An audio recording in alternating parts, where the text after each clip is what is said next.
All right, guys, so we are going to do an unboxing of this new Takeda intake from AFE Power for the Honda Accord 2.0 Sport. It's actually for any 2.0. It doesn't specifically say it's for the Sport.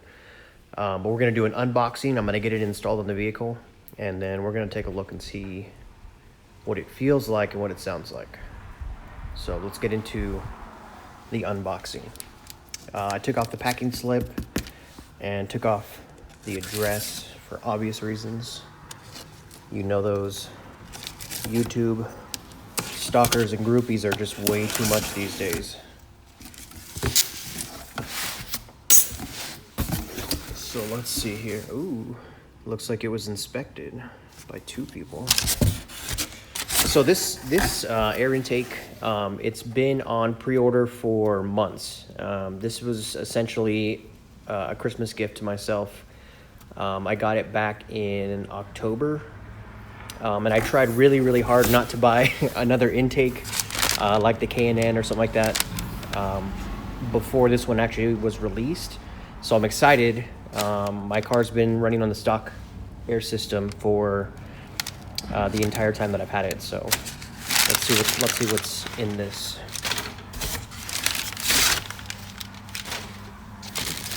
So as you can see, for those of you that are not familiar with this particular setup, it uses an airbox that is similar to the setup on the current car. This little scoop here at the front actually diverts air directly into the box. And this gets mounted onto your core support here. So we're going to take this out. Part number one. Of course, they send you all sorts of cool little stickers, and it looks like a license plate frame.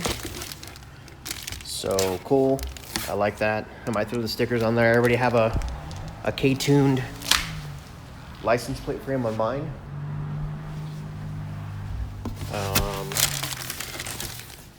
The installation book, all of your hardware, the couplers that you need to assemble this. So there's 1 and 2. Let's go ahead and just put those down right there. Paper, and then this must be the filter. So let me just take out my trusted little blade here.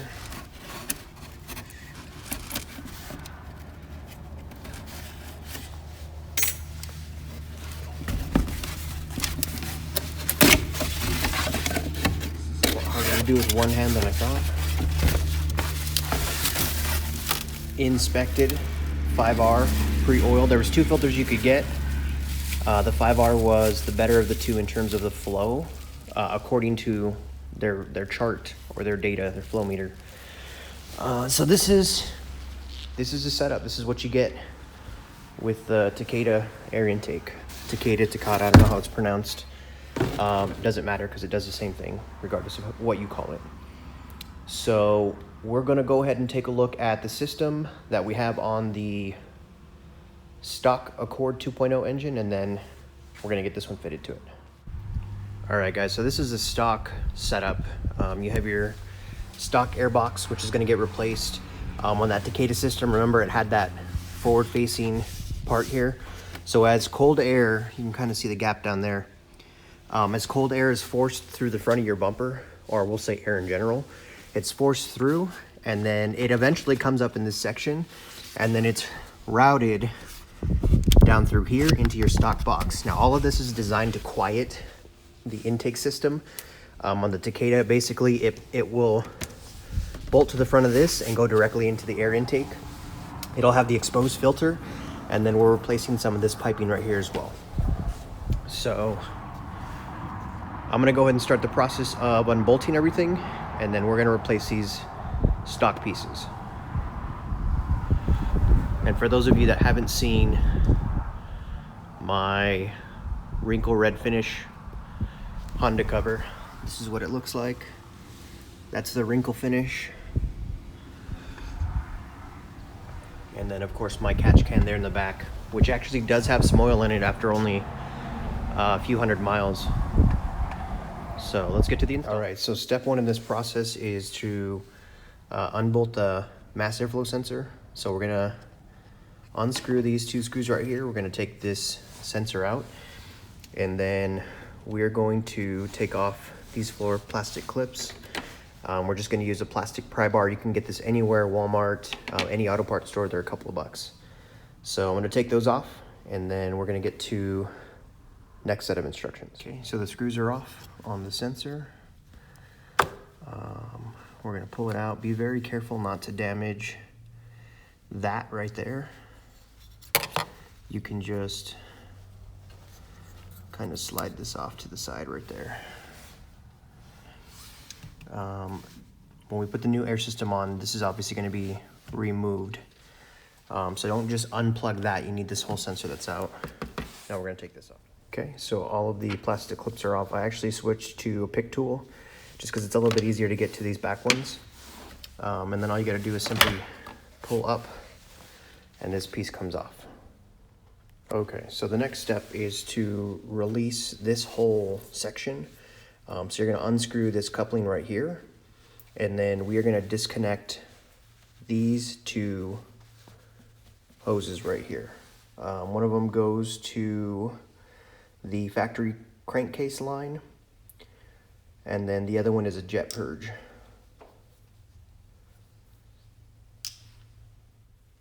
All right, so again, you're gonna move this section out of here, this stock piece. I ended up having to take it off in multiple pieces, so I unscrewed this clamp here, obviously loosened up this middle one, and started on this end. So I worked my way back, started on clamp 1, then clamp 2. This one was by far the hardest to get out, so I used my pick tool. I didn't gouge at the rubber, but I set it in there and kind of moved it across like that to break the seal on here, and pulled this whole thing out. So we're gonna end up reusing this piece, and we're also gonna end up reusing, obviously, that sensor right there. So let's get to removing the airbox. All right, so in order to take off the stock airbox, there is two 10 millimeter bolts up here at the front. We're gonna unscrew those first. There's also the sensor, the mass airflow sensor. I did take it off and I put it off to the side, but there's a clip there on the box that you'll also want to make sure is off when you remove this. Now the bolts, they are off. They do stay in there, so you can't accidentally lose them. This is as far as they're gonna go. But then you need to remove the airbox. So don't forget to remove that. All right, so just a quick tip here. So after you unbolt these two, there is, they call it a grommet, which is gonna be located in this back corner. I'm gonna show you here in a second when I pull it off, but in order to pull this airbox out, it needs to come this way. In order to do that, you need to move this wiring harness. In the back of the harness, there's two little clips. I basically just took my pick tool and I moved that clip back, and then you can move the wiring harness up. From there, you legitimately have to apply a lot of force, and you're gonna pull the box forward. Let's see if I can get a little bit better focus there. You're gonna pull the box forward, but you're gonna have to pull really hard, and I'm gonna show you why. So right here, there is a rubber grommet that is from the devil, right there, that is holding this entire assembly in there once you unbolt this.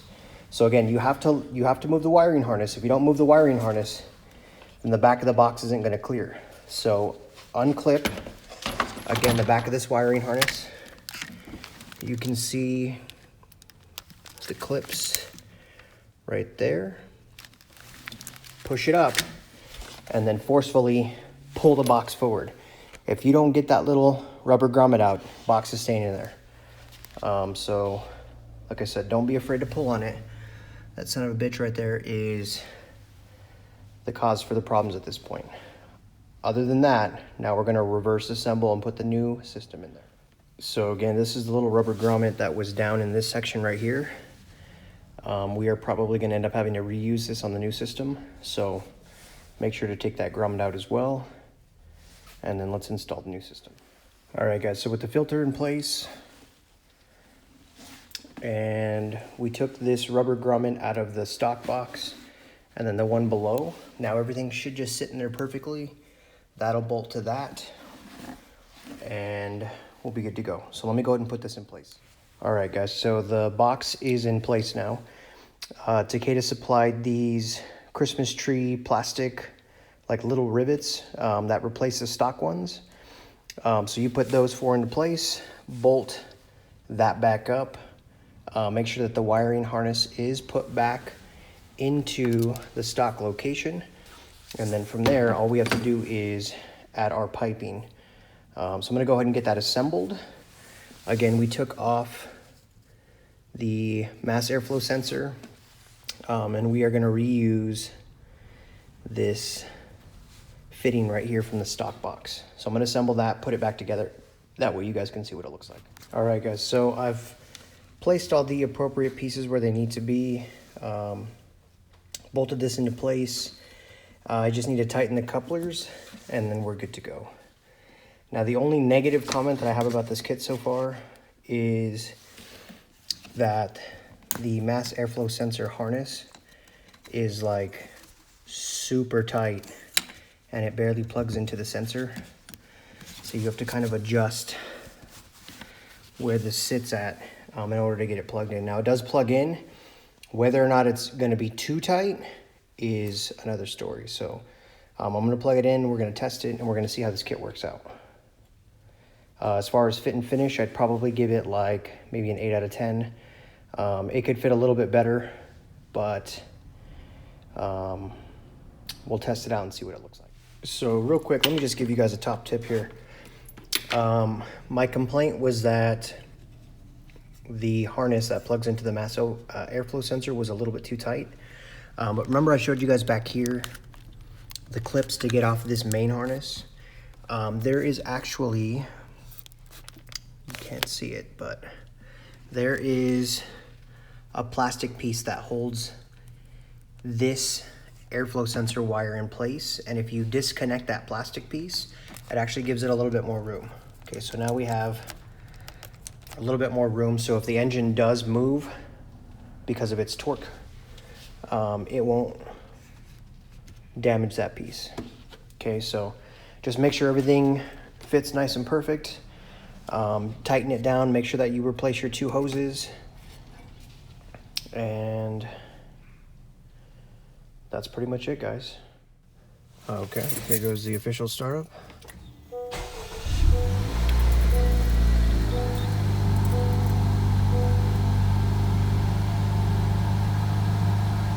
You can definitely hear it a little bit more.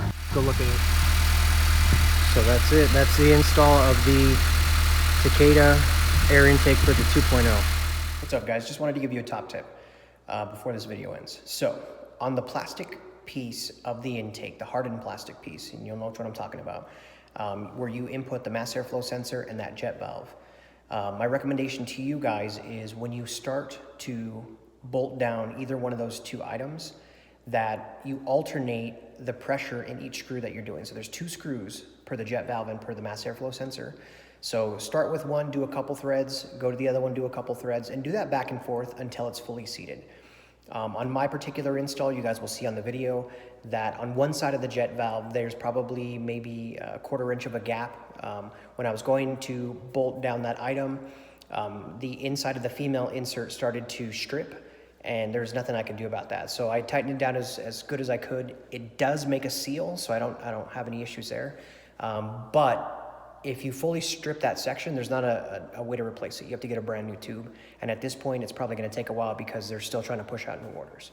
So heed my warning, just make sure that you take your time, do a little bit of one side, a little bit of the other side until the thing's completely flush. Otherwise, that's it. Again, this is Fahrenheit Motorsports. Hopefully you guys enjoyed that video. Like, comment, subscribe. If you guys have any questions, comments, concerns, always hit me up in the comments. I'd be more than happy to help you guys. Otherwise, take it easy. Seize the day.